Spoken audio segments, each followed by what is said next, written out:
Hello বন্ধুরা, Nilima dot অনামিকার আজকের এই ব্লগটিতে আপনাদের সবাইকে স্বাগত জানাচ্ছি। আশা করছি আজকের এই ব্লগটি আপনাদের কাছে ভালো লাগবে।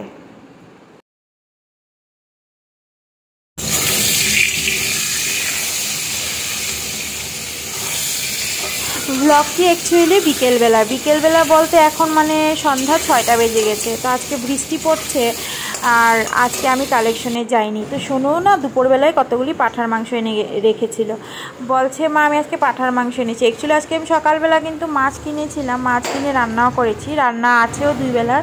তো সোনু বলছে মা অনেক দিন ধরে পাঁঠার মাংস খাচ্ছি না, আজকে বৃষ্টি পড়ছে আমি নিয়ে আসি। আমি বলছি কালকে নিয়ে আয়, বলছে না না আজকেই আনবো, আজকে বৃষ্টি। তো আমি বলছি ঠিক আছে নিয়ে এনে ফ্রিজে রেখে দে। তো ফ্রিজে রেখে দিয়েছে। তো এদিকে ভালোই হলো, বৃষ্টি পড়ছে, আমি আর কালেকশনে গেলাম না। তো আমি এদিকে মাংসের প্রিপারেশন করছি। আর আমি তো এদিকে সব কিছু দেখালামই, সব কিছু আমি মশলা টশলা রেডি করে নিয়েছি। এদিকে রসুন, আদা কুচি, পেঁয়াজ কুচি সমস্ত কিছু আমি গ্রাইন্ডারে পেস্ট করে নিয়েছি। আর এদিকে তেল দিয়ে দিয়েছি, গরম মশলা দিয়েছি, তারপরে পেঁয়াজ কুচিটাকেও দিয়ে দিয়েছি। তেলের উপরে গোটা গরম মশলা দিয়েছিলাম আর জিরে দিয়েছিলাম। আর এখন মাংসটাও দিয়ে দিয়েছি, মাংসের উপরে হলুদ লবণ দিয়ে দিয়েছি। তারপরে হলুদ লবণ দিয়ে ভালো করে নিলিয়ে নিচ্ছি। আর এখন আমি কাঁচা লঙ্কা বাটা, রসুন বাটা, আদা বাটা সমস্ত কিছু দিয়ে দিলাম। এখন ভালো করে কষিয়ে নিব। আর আজকে শর্টকাটেই বানাবো। আর আমার বিকেলবেলা রান্নাটা একেবারেই ভালো লাগে না। এখন আবার দেখাইনি, জিরের গুঁড়ো, হলুদ গুঁড়ো আর ধনের গুঁড়ো সব কিছু দিয়ে দিলাম। আবার ভালো করে মিলিয়ে নিব। আর এদিকে টমেটো কুচি একটা দিলাম।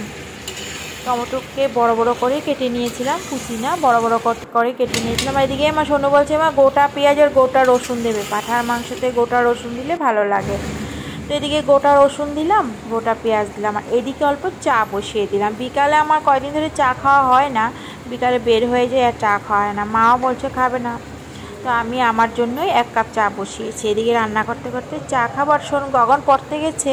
তো গগনকে আমি ব্রেড পোলাও বানিয়ে দিয়েছিলাম। এই দেখুন ব্রেড পোলাও।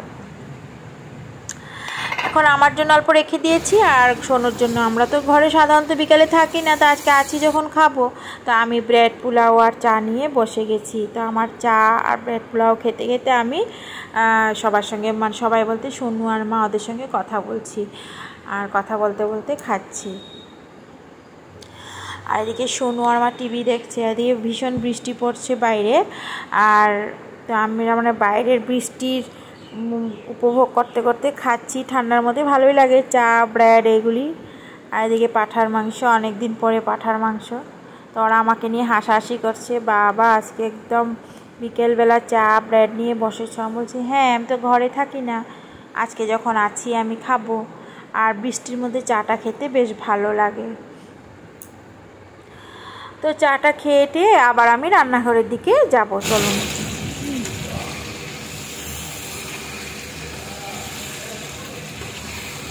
মাংসটা কি সুন্দর কালার হয়েছে, তেলও ছেড়ে দিয়েছে, একদম ভালোভাবে কষানো হয়ে যাচ্ছে। তো কষানো হয়ে গেলে আমি মানে এটাকে কুকারে দিয়ে দিব। সোনু বলছে এরাম তুমি সিদ্ধ করো নি আগে? আমি বলছি পরে সিদ্ধ করে নেব কুকারে, সমস্ত মশলা টশলা দিয়ে ভালো করে কষিয়ে নিব।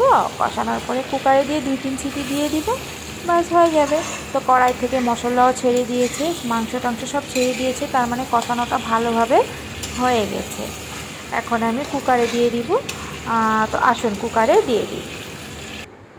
তো কুকারে ঢাকনা লাগিয়ে বাস আমার রান্না হয়ে গেছে। সব কিছু দেখালাম না, আর সিটিও পড়া হয়ে গেছে। দেখুন কালারটা খুব সুন্দর হয়েছে।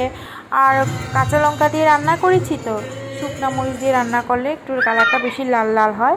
আর এদিকে টম আর সোনু ওদের রাত্রের খেলা। এদিকে গগনও এসে পড়েছে পড়াশোনা করে। তো গগন এসে দেখছে আমি রান্না করছি মাংস, ওর তো খুশির আর শেষ নেই। এখন টম, সোনু, গগন সবাই খেলাধুলা করছে। রাত্রেবেলা প্রত্যেক দিনই ওদের খেলার সময়। এদিকে টম আনকন্ট্রোল হয়ে গেলেই সোনু একটা লাঠি নিয়ে নেয় আর সবার সঙ্গে খেলাধুলা করতে রাত্রেবেলা টম ভালোবাসে, কারণ সবাই আমরা রাত্রেবেলা একসঙ্গে ঘরে উল্টা দম দিয়ে করে। আজকে ওর গলায় বেল্টটা নিয়ে দুপুরবেলা ওকে স্নান করানো হয়েছিল। ঠান্ডার মধ্যে স্নান করানো হয়েছে, কারণ আজকে বাইরে চলে গেছিলো গেটের, আর আমরা গেটের বাইরে গেলে স্নান করিয়ে দিই, কারণ ঘরে থাকে তো ভালো লাগে না। তো ভিডিওটি আমি এখানেই শেষ করছি। আশা করছি ভিডিওটি আপনাদের কাছে ভালো লাগবে।